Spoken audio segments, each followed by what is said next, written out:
Entras a Google. Ok. Entonces, cuando entras al Drive y entras a formularios, Drive, ok. Cuando haces un formulario, es nuevo, este formulario, en creo que es en respuestas, en respuestas, está la opción de descargar respuestas. Si lo ven? O sea, entras a la parte de respuestas y le dices descargar respuestas, que te lo va a imprimir, te lo va a descargar en un archivo .csv. Ese CSV lo lee Excel. O sea, si le das doble clic, Excel te lo abre. Entonces ya ahí en Excel ya le puedes sacar todos los indicadores. Y lo que me envías es este archivo. ¿Sí queda claro? Ok, entonces esta tarea va junto con el pretest en equipo, ¿verdad? Sí, es una para el equipo completo. Es una sola, ¿eh? No quiero Ok, que me envíe cada uno. Por favor, nada más envíeme ok. uno, por favor, solo uno. Si ya me están enseñando el Cristo ahí. Qué bueno, yo tengo colección, pero sí, por favor, les encargo el cuestionario. Les encargo el cuestionario. Ahora, el cuestionario, ¿cómo se puede salvar? El cuestionario, pues una forma muy sencilla sería ya que haces eso, le puedes imprimir y le dices que te lo guarde como un archivo PDF. O sea, el que te lo imprima como un PDF y ya lo puedes guardar así. O sea, el cuestionario se puede guardar así. En el caso del primer cuestionario, el cuestionario que me enviaron la liga, ahí no hay problema porque ese se supone que yo se los iba a contestar. Entonces, ya con la liga ya con eso es suficiente porque con eso yo puedo entrar y ya lo puedo ver. De hecho, digo, para que vean que no es mentira, varios de los cuestionarios que me enviaron ya los califiqué. Es lo único que he empezado a calificar, ¿eh? Entonces esos cuestionarios ya los empecé a calificar, entonces nada más son 4. Pero bueno, o sea, con eso es suficiente. Porque me envíen la liga y ya lo contesto yo y checo. De hecho, para mí es muy importante que me envíen la liga, porque tengo que checar que si hayan usado más de 4 tipos diferentes de preguntas. Básicamente, aclarando que las respuestas que di fueron a lo tonto, ¿no? Porque, por ejemplo, uno que me enviaron de mangas, pues la que es fanática, esa es mi hija, pero yo no. Entonces, pues realmente yo no lo contesté con algún sentido, ¿no? Pero pero sí, igual varias cosas que les conteste igual no tienen mucho sentido, pero sí les contesto, ¿eh? Entonces ahorita, que termine, pues ya me voy a poner a calificar, ¿no? O igual, bueno, voy a ver porque tengo que salir en la tarde ratito. Pero bueno, voy a tratar de calificarles, empezar a calificarles ahorita terminando la sesión. Sí, si me entregan después, nada más avísenme. Igual chance no es necesario, ¿no? Igual si les califico antes o califico después y ya no hay necesidad de que me avisen. O sea, ahorita obviamente no alcanzaría a calificar todo el grupo en este ratito, porque como les digo, tengo que salir al rato, entonces igual no alcanzo a calificarlos todos. Bueno, lo bueno es que los que son de los últimos apellidos, pues normalmente son los que califico al final. Entonces, pues eso puede ser una posibilidad. ¿Ok? Entonces,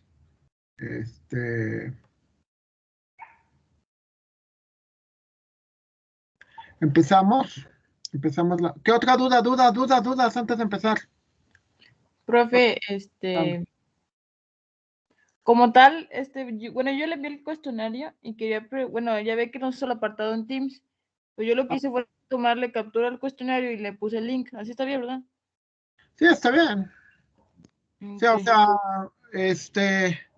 el primer cuestionario, en Sí, el fue caso del primer cuestionario, con que me mandaran el link, está bien, no hay ningún problema. Sí, porque el cuestionario de Google Formulario, muchos los que fui recibiendo por correo los fui calificando, entonces ahí no hay ningún problema, o sea, aunque no lo encuentre aquí, lo encuentro allá, entonces, de hecho me falta revisar varios, entonces ya nada más que termine de revisarlo, pues los veo, ¿no? Pero cualquiera de las dos formas, o sea, de hecho yo sí prefiero el link porque el link es el que me permite ver si lo hicieron o no, ¿no? Y cómo, qué tan bien o mal lo hicieron. Entonces sí, la verdad prefiero link, ¿ok? Entonces, ok. Ahí creo que no hay ningún problema. ¿Otra duda, compañeros?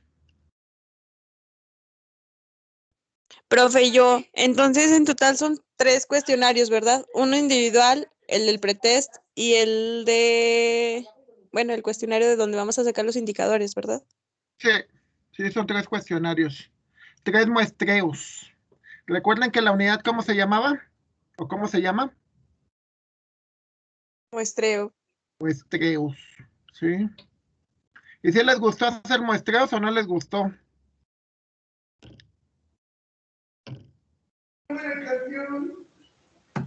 ¿No les gustó?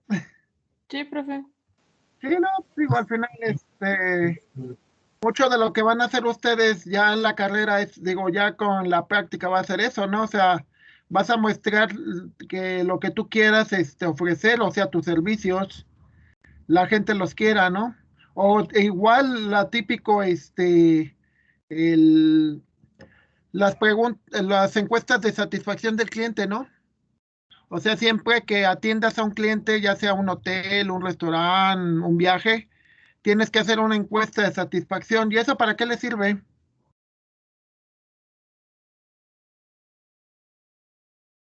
¿Para qué le sirven las encuestas de satisfacción, compañeros y compañeras?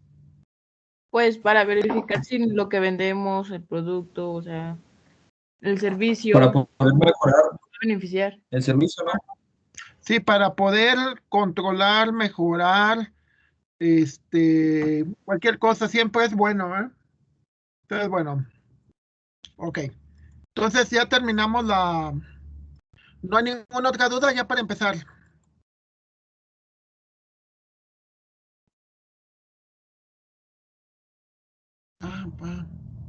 Ok. Entonces, hazme caso. Digo, le digo el disco duro, ¿eh? No sé si les ha tocado que le dicen, empiezan a hablar con las cosas, ¿no? Empiezan a hablar con la computadora y nos enteramos que las computadoras no tienen mamá, porque por lo más que se las la llevamos, no respondían, pero bueno. Ok, entramos en el material y estamos en la unidad de estadística inferencial, ¿ok? Entonces, ayer estábamos viendo las pruebas de hipótesis. Decíamos que las pruebas de hipótesis son ¿cómo se llama? Son validar si de acuerdo a las pruebas que tienes, tú, lo que veíamos era de que si, lo que querías comprobar estaba dentro de cierta zona de aceptación, entonces es válida tu hipótesis. Si lo que quieres comprobar está fuera de la zona de aceptación, entonces tu hipótesis es falsa, ¿sale? Y que podía haber errores. Podías aceptar una hipótesis falsa, que la podías aceptar como verdadera, y podías rechazar una hipótesis verdadera como falsa, ¿no? Entonces, muchas veces, ¿por qué fallan estas cosas? Pues fallan porque hay cierto empalme entre los datos. O sea, hay datos que pueden ser ciertos o falsos dependiendo cómo se quieran analizar. Claro, lo de la frase famosa de que no es falso, pero tampoco es verdadero, no es cierto. Digo, esa es una contradicción y una tontería. Pero bueno, ¿a qué voy? A lo que va de que muchas veces hay ciertas cuestiones que son relativas, ¿sí? E incluso podemos decir que hay muchas cosas que son viscerales, o sea, realmente no, o sea, por ejemplo, no puedes decir a alguien, yo quiero mucho a mi novio, pero tu novio te trata con la punta del pie, Tu novio te maltrata, te deja plantada, pero tú lo quieras mucho, ¿no? Pero eso no significa que sea un buen novio. El hecho de que lo quieras no significa que esté bien, ¿no? Entonces muchas veces, bueno, les va a ocurrir ese tipo de cosas, ¿no? Les va a ocurrir cosas que en teoría, o sea, recuerdan que mucho les he platicado sobre el concepto de lo anecdótico y lo, lo racional, lo estadístico, ¿sí? Lo anecdótico, ¿qué es? ¿Sí se acuerdan que les dije que es lo anecdótico? ¿Qué es lo anecdótico?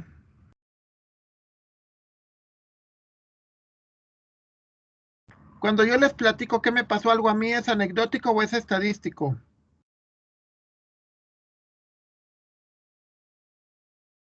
A ver, alguien dígame, ¿es anecdótico o es estadístico? ¿Anecdótico? Anecdótico, ¿Anecdótico o estadístico? es anecdótico, ¿Por qué anecdótico, Carlos? porque es algo que solo le pasó a usted. Bueno, O le pasó a muy pocas personas, pero eso no significa ajá. que le pase a todas, ¿sale? No hay evidencia estadística, ¿sí? Entonces, primero, 5 partes de una prueba de significancia. Primero, los tipos de datos. Normalmente nosotros tenemos que hablar sobre tipos de datos que son números, o sea, cantidades. O sea, es muy difícil que puedas comprobar algo que no se pueda medir como un número, ¿sí? El número de contagiados por COVID, el número de clientes de un negocio, el número de cuartos ocupados durante una temporada, todo en cuestión de números. Segundos, normalmente los métodos de muestreo son aleatorios, ¿sale? O sea, haces un muestreo aleatorio. Mucho de lo que hacen ustedes ahorita no es completamente aleatorio, porque muchas veces la gente que les contesta, pues son los amigos, son los cuates, o sea, la familia, ¿no? Y eso no es aleatorio. Tendrían que hacer unas muestras. Es como los otros datos, ¿no? O sea, de que dice, yo tengo otros datos, sí, pero pues esos qué aleatorios son, ¿no? Igual lo hago entre mis cuates y pues eso no es confiable. Tercer punto, distribución de la población. Nosotros asumimos que la población se comporta de una manera semejante o igual como una distribución binaria o una distribución normal, ¿sale? O sea, yo tengo que asumir que para que sea válido lo que estoy diciendo, pues tiene que ser,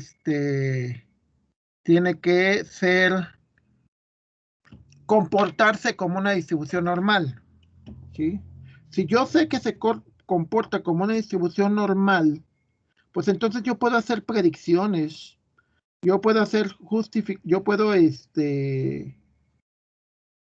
estimaciones, ¿ok? Y eso es súper importante. Entonces, siguiente, el tamaño de la muestra tiene que ser lo suficientemente grande, ¿sí? Imaginemos que digo, quiero saber cómo va a votar el país. Pues tengo que hacer comparaciones de 10,000 personas, 100,000 personas, cosas así, o sea, tiene que ser algo más o menos grande, ¿no? O sea, no cualquiera. Entonces, ahora, de nuevo, las hipótesis ya habíamos planteado, hipótesis nula, la que yo quiero demostrar. Hipótesis alternativa, lo contrario. Prueba estadística, compara los datos con la hipótesis nula y predice a menudo encontrando el número de error estándar entre la estimación muestral y el parámetro de la hipótesis. Valor P. El valor P que vamos a calcular es el valor de la probabilidad de lo que tú afirmas, ¿sí? Si el valor de la probabilidad de lo que tú afirmas está dentro de aquellos valores que tienen altas probabilidades, entonces yo puedo afirmar que lo que tú me dices es cierto. Si lo que tú afirmas está entre las posibilidades que tienen muy poco de que puedan ser, pues los rechazamos, ¿sale? O sea, dices, Es que, ¿qué tal si? No, pues, qué padre que sí. No, pero no se trata de qué tal si, ¿eh? Se trata de que haya suficiente evidencia estadística, ¿sí? Y eso es súper, súper importante, compañeros. El que puedan tener evidencia estadística. Como les digo, muchas veces dicen o piensan que ¿cómo se llama?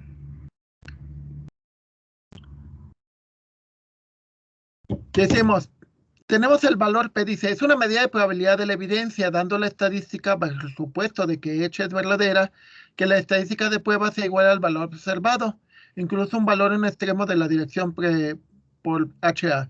Entre más pequeño sea el valor de P, más fuerte la evidencia contra el H0. Y es lógico, ¿no? Porque, a ver si digo, a ver, no quiero quemar profesores. Quiero que a quién quemamos. O sea, dices, a ver, quiero, ¿alguien me podría decir por qué el decir que el petróleo es un gran negocio, es una hipótesis, o bueno, es una hipótesis falsa? ¿O por qué podríamos decir que tiene baja probabilidad de comprobar que sea una hipótesis verdadera? ¿Cuál es el problema? ¿Es una hipótesis verdadera? A ver, suponte que yo te digo, el petróleo es el mejor negocio del mundo. El petróleo es lo máximo. Ahora la pregunta es, ¿por qué? Y me dicen, y es que porque lo dijo Rockefeller en el siglo XIX, finales del siglo XIX. La pregunta sería, ¿por qué actualmente esa es una hipótesis falsa? Bueno, actualmente porque se está, ¿cómo se llama? Bueno, la mayoría de los carros van evolucionando y se va, por decir, cambiando a la energía eléctrica. Sí, muy cierto. Entonces ya por eso ya no es como que tan necesario el petróleo. Y aparte Pero, a ver, sigue, profe. la contaminación, ¿cómo la ven? Sí, aparte de que ese es un tema muy, bueno, muy, que lo tenemos que ver de a fuerzas, o sea, es necesario, no sé cómo decirlo, profe. ¿Cómo se llama? A ver, una pregunta. Ustedes, imagínate que llevas a un grupo de turistas o un grupo de clientes, llevas a Puente de Dios en Tamazopo. Una pregunta, ¿no tendrías que ya irlos educando a que si tiran algo de basura la tienen que recoger y después llevarla a un lugar donde la puedan procesar? Que no pueden tirar basura en donde sea. Sí. Sí, No tiene tienes que cambiar. Ya vamos con esa mentalidad de que no contamines, no ensucies, no destruyas. No le tendrías que educar ya a tus turistas de que, y digo porque yo lo vi en Baja California. Había una piedra que era una maravilla porque estaba apoyada en un punto muy pequeño y era una piedra muy grande, era una maravilla de la naturaleza. Y hubo la persona tan estúpida, un turista La que tan destruyó la piedra. sí, no, se subió a la piedra, se subió a La la piedra, tiraron a fuerza, ¿no? y la tiró la piedra. Sí, Y vi el video. exacto, entonces, ¿y por qué lo hizo? Por un selfie. Igual en Coahuila hay unas que le llaman las dunas de harina y la gente se subía a las dunas con zapato y las destruía, las iba raspando poco a poco. Ahora te dicen que sí te puedes subir, pero ¿qué es lo que tienes que hacer? Quitarte los zapatos. Exacto. Entonces, si se fijan, o sea, aquí la pregunta tiene que ver con con la evidencia. A ver, una pregunta, el que yo te diga, no, pues es que ya el petróleo y todo eso, hay que ir pensando en quitarlo. Una pregunta, ¿es porque te lo dice el doctor Zárate o por qué crees que pueda ser cierto? Pues más que nada por lo del clima, por cómo nos está afectando. Ahora, ¿te lo digo nada más yo o te lo dicen muchas fuentes?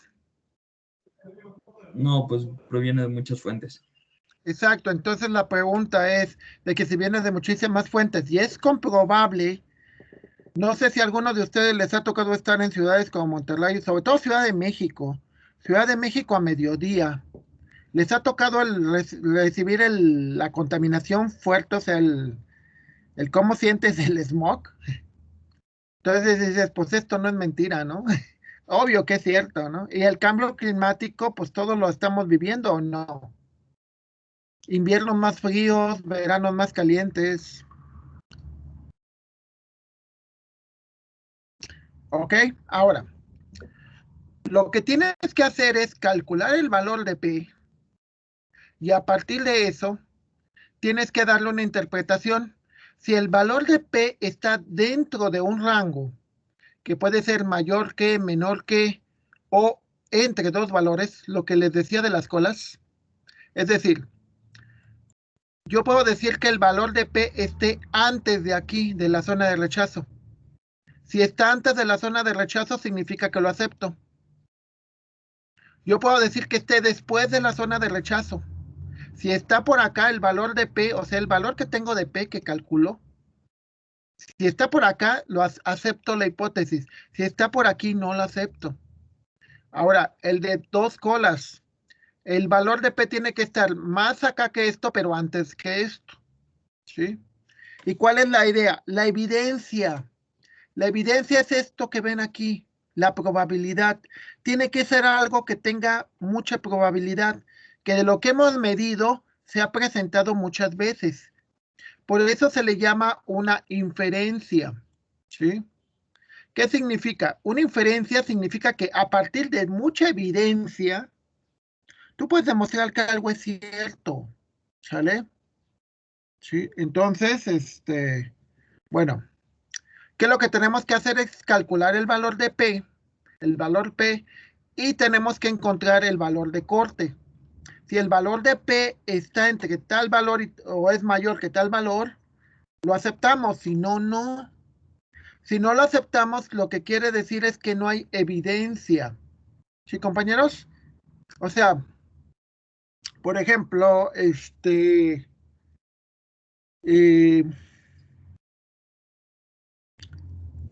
a ver, ¿se acuerdan que les platiqué? Creo que por ahí lo tengo. Les platiqué de los datos capturados, que ahorita se los estoy mostrando. Y esta es la manera en que me evalúan los compañeros, que me han evaluado más o menos. Empecé mal y luego empezaron a mejorar, mejorar y mejorar. Luego empeoraron, mejoraron, mejoraron. Y ahí se la han llevado, más o menos. Ok. Aquí el detalle interesante es una pregunta. Con estos datos estadísticos que te dice que el doctor Zárate tiene como promedio de la asignatura de una evaluación de 10 años, 4.6 sobre 5, 4.32 sobre 5 en la planificación, que en realidad planifico mejor, pero bueno. 4.21 en ambientes de aprendizaje, 4.16. La pregunta es que con estos datos, ¿tú crees que yo podría esperar que voy a tener una buena evaluación de los 5 grupos? O sea, no de ustedes nada más, sino de todos. Una evaluación que esté más o menos en estos niveles. Promedio de 4, o sea, recuerden, el promedio es el valor que más espero. Mediana es el valor que está en medio. Si esto y esto están muy cercanos, significa que mi varianza y mi desviación estándar son pequeñas. Y de hecho sí, la desviación estándar es pequeña. O sea, más o menos la mayoría de los alumnos opinan lo mismo. Hay pocos alumnos que son, o sea, algunos que piensan que soy muy, muy, muy bueno y otros que piensan que soy muy, muy, muy malo. O sea, hay pocos. ¿Sale? Entonces, con esta evidencia, tú ya puedes justificar que una hipótesis es falsa o es cierta. ¿Sí queda claro cuál es la idea entonces de una prueba de hipótesis o no? A ver, díganme, que dice que es análogo al sistema judicial norteamericano. Si tienes alguien que es acusado y que es inocente, Para que alguien sea inocente, ¿qué es lo que tienes que entregar o qué tienes que tener? Para que alguien sea inocente, o al revés, para que alguien sea culpable. Se tiene que tener pruebas. Exacto, muchas pruebas, ¿no? Entonces están los dos abogados, ¿no? El fiscal de distrito, está el clásico de tengo que encontrarte evidencia de que te portabas mal, que decías groserías, que no ibas a misa, que no sé lo que fuera, ¿no? Y el inocente, ay no, pues es una persona muy buena, da dinero para los pobres, no ve pornografía, etcétera, etcétera, etcétera. Entonces son, ¿y quién se supone que gana de los dos? ¿Cómo? Pues lo decide el jurado, no es tanto como que haya un ganador. Bueno, el que tenga mejor evidencia. El que tenga más evidencia, ¿estás de acuerdo? Sí. El que tenga más evidencia y que sea creíble. Claro que el sistema también está mal, ¿eh? Aclarando. O sea, ¿por qué? Porque lo está dejando al criterio humano y el criterio humano muchas veces se guía por cuestiones personales.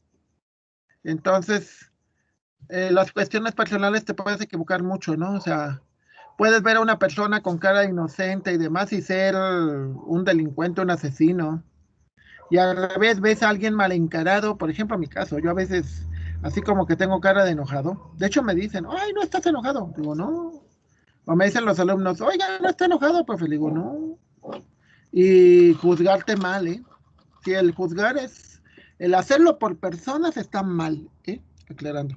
De hecho, está demostrado estadísticamente que lo que tú recuerdas no necesariamente sea. Hay un documental en Netflix que es en pocas palabras y te explica cómo funciona la memoria. La memoria, o sea, si yo tengo un recuerdo, imaginemos, el recuerdo de cuando nació mi hijo hace 19 años. Si yo lo recuerdo a los 5 años es de una manera. Si yo lo recuerdo a los 10 años es de otra manera. Y si lo recuerdo a los 20 años es de otra manera. Los recuerdos van cambiando. Entonces no es fiable que uses testigos que vieron. No es fiable, ¿eh? Entonces, bueno, pero así es el sistema. Entonces, las pruebas de significancia son así. Tienes una hipótesis nula, una hipótesis alternativa, y tienes que tener una estadística de prueba, que es el número de errores estándar que la media muestral cae en ese valor. O sea, ¿cuántas veces me puedo equivocar? ¿Sí? Entonces, cuando H es verdadera, la distribución modal de la estadística tiene una distribución T con grados de libertad -1. A ver, vamos a salirme de esta parte. No guardar. Y vamos a entrar al concepto de distribuciones. De nuevo. Recordando que eran las distribuciones, distribución binomial, distribución normal, distribución, etc. Las distribuciones de probabilidad en estadística inferencial. Vamos a ver la T-Student. A ver. Dejen explicar un poco y ver cuál es la idea de esto. Yo cuando hago una inferencia, por ejemplo, les digo, los youtubers que dicen, los rusos son así, la Alexa Ivanova, algo así, es que los rusos se portan de tal manera y los coreanos son así, los chinos son así. Igual supongo que debe haber algún canal de una mexicana que vive en otro lado, ¿no? Y diga, es que los mexicanos son así, ¿no?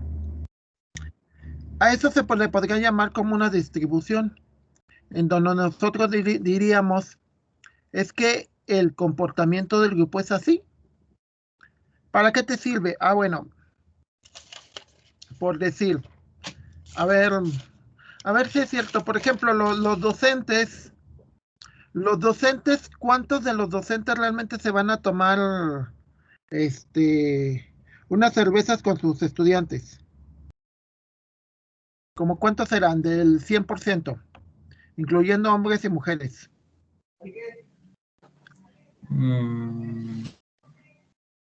5%, 10%, 40%, 80%. Pues yo le calculo que un 5.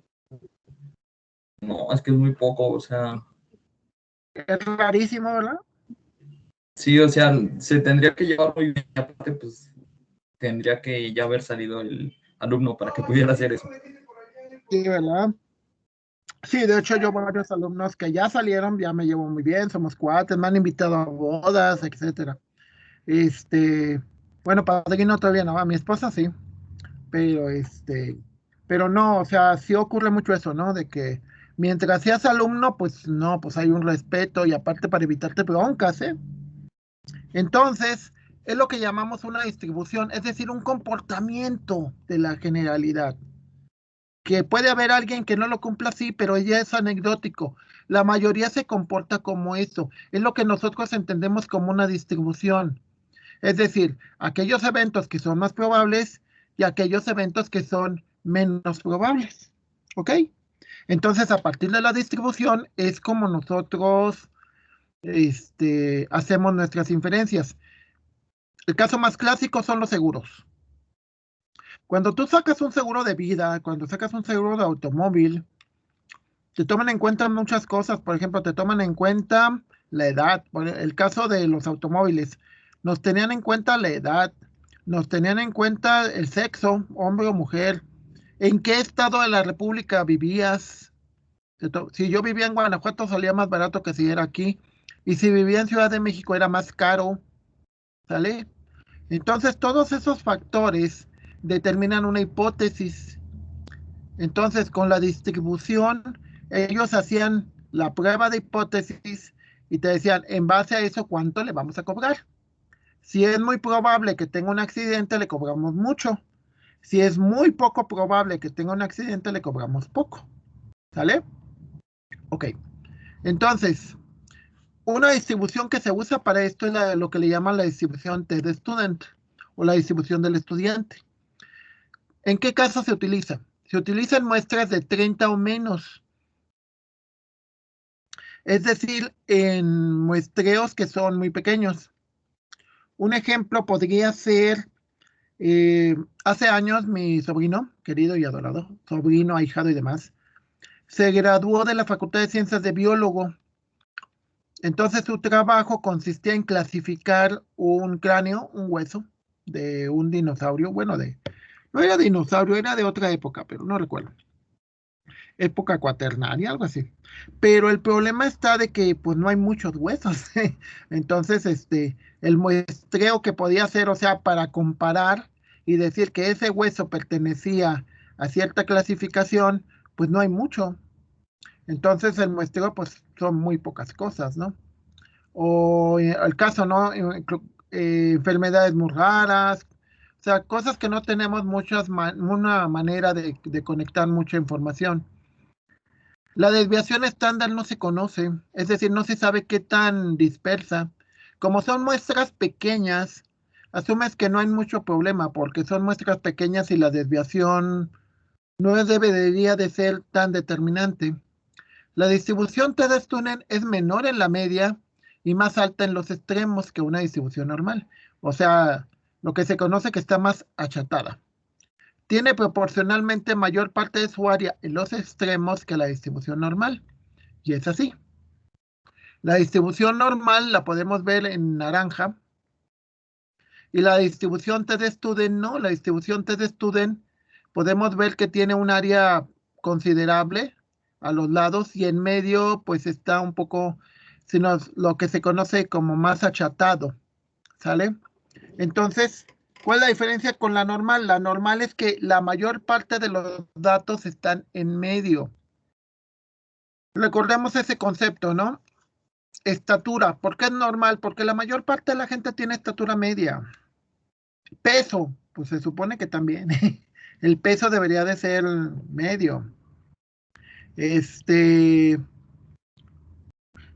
Una buena escuela debería de tener calificaciones normales. Una calificación normal es que pocos alumnos tuvieran grandes calificaciones, pocos alumnos tuvieran bajas calificaciones y la gran mayoría estaría en medio. Esa idea de la mediocridad es falsa, ¿eh? O sea, la de que no, pues no seas mediocre y no sé qué. En realidad ser en medio es normal, ¿eh? O sea, estadísticamente es normal. Quiero que digas, es que yo no quiero ser normal. Ah, qué bueno, qué padre. Pero no, o sea, estadísticamente es normal, ¿eh? O sea, es normal que la mayoría estemos aquí en medio. Ahora, en la distribución de student, no. En la distribución de student, para sacar el área de la probabilidad se usan estas fórmulas, ¿sí? Cuando tienes una población infinita, sacas esta. Cuando tienes una población finita, sacas esta. Donde X es la media. S es una desviación estándar que obtienes de la literatura y N es el tamaño de la muestra.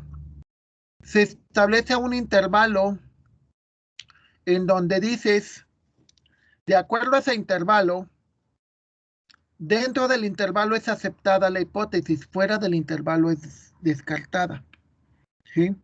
Como lo que decíamos de los gustos, ¿no? O sea, digo, a ver, pues que andar con una de menos de 45, wow.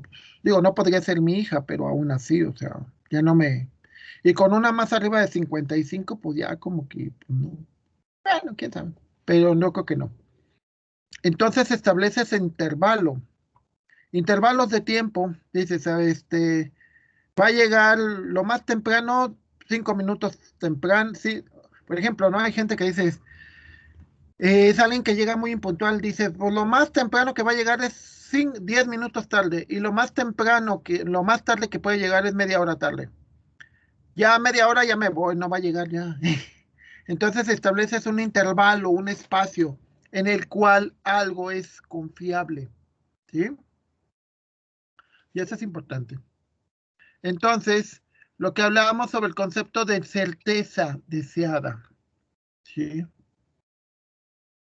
Dices, ay, pero es que, por ejemplo, mi noviecito precioso, mi noviecita hermosa, está en este punto, por ejemplo, en impuntualidad. Ah, pero cuando nos casemos se va a componer. Ajá, ¿vale? Entonces, obviamente no.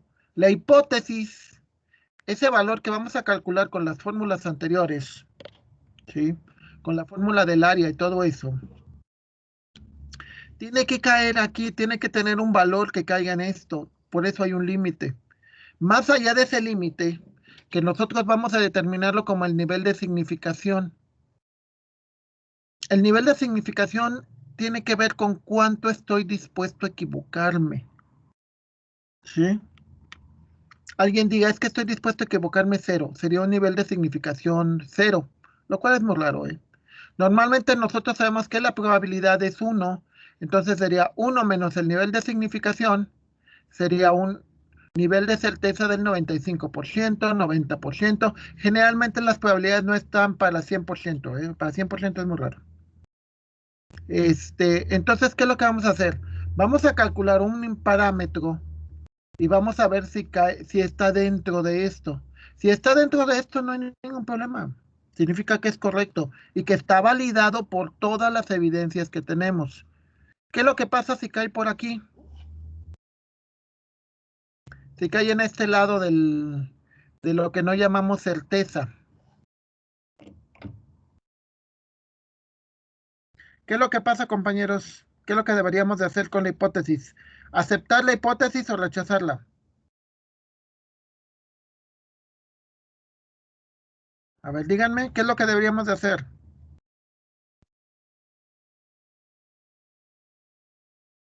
¿No saben? Si cae de este lado, ¿qué es lo que tienes que hacer con la hipótesis?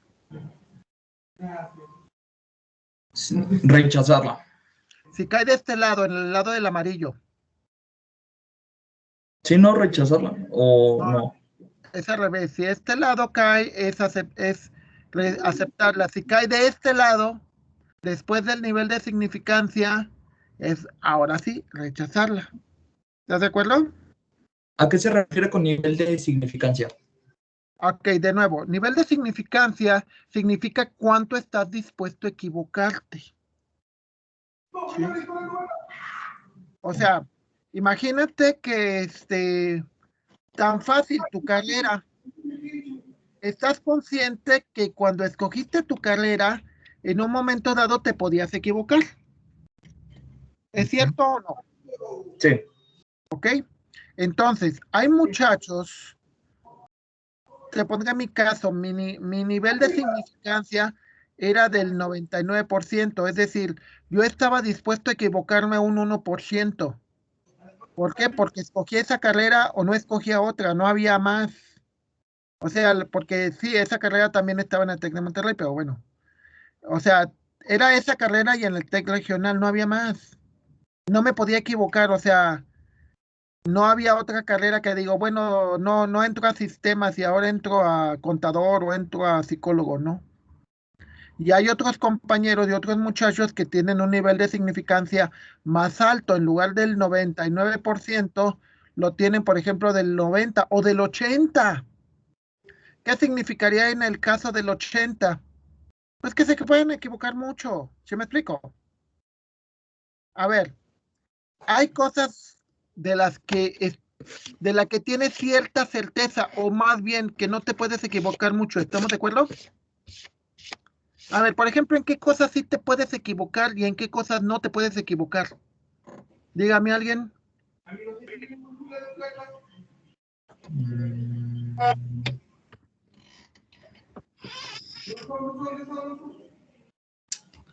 Por decir, al hacer una operación, Al hacer una operación, ¿te puedes equivocar? sí.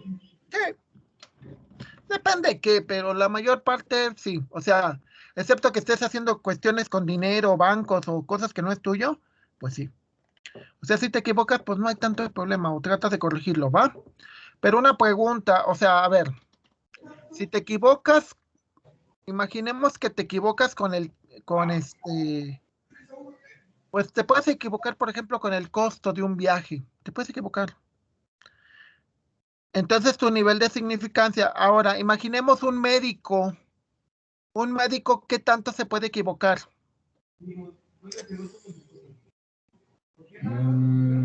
Muy, hay una muy pequeña posibilidad de que se equivoque. Exacto. Entonces, de nuevo, alfa para ti que estás con algo que no es tan peligroso, sería un nivel de significancia del 10%. O sea que de 100 oportunidades te equivoques en 10, ¿va? Ahora, un médico, ¿qué nivel de significancia tendría que tener? Un 2, 3.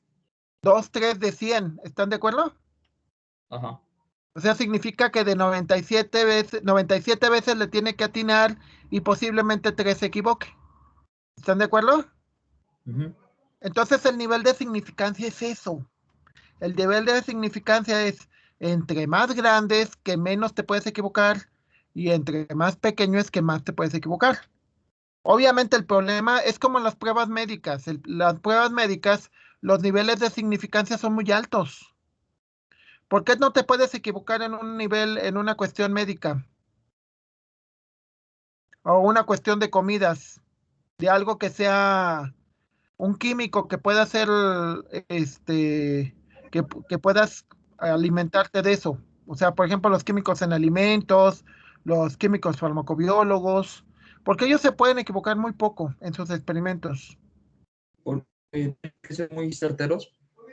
Sí, porque es cuestión de vida o muerte, ¿no? ¿Están de acuerdo? Sí. Ahora, por ejemplo, acabo de poner una canastilla a mi camioneta. ¿Qué pasa si me equivoco con un tornillito y no se lo puse bien apretado? Pues lo peor que puede pasar es que rechine, ¿no? Sí. O que se caiga en el peor de los casos, así catastrófico. Pero es muy difícil que me ponga en peligro a mí mi vida, ¿no? O sea, la probabilidad de que me ponga en peligro es muy baja. ¿Están de acuerdo? Entonces el nivel de Sí. significancia es eso. Es más alto cuando tienes que estar más seguro de tu hipótesis y es más bajo cuando no necesariamente tienes que estar tan seguro. ¿Va? Ok, ya. ¿Y ahí sí queda claro o no queda claro? Sí, sí, sí. Es como que te dijera, es el mismo nivel de significancia que te equivoques al tener un amigo o al tener una novia. ¿Es lo mismo o no? No. ¿Por qué? ¿Cuál es mayor y cuál es menor?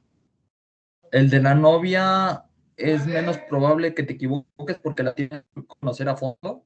Y el del Exacto. amigo es un Tendría que tener un menor. poco de significancia. ¿Y el amigo? Pues el amigo no, o sea, lo conoces, pero muy por encimita, o sea, no es como que lo conozcas así bien, bien.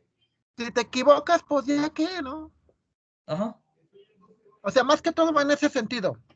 O sea, con la novia tienes que poderte equivocar menos, porque vas a compartir muchas cosas con ella. O con él, vas a compartir mucho. Y en el caso del amigo, no necesariamente. ¿Sí queda claro? Cuando necesitas mayor confianza, es como el nivel de confianza, en pocas palabras. El nivel de confianza. ¿Cuál necesitas más confianza con la novia? ¿Cuál necesitas menos confianza? Pues con el amigo. ¿Ok? Ok. ¿Alguna otra duda, compañeros? Compañeros, ¿alguna otra duda? Mira, pues nos pasamos entre Carlos y yo.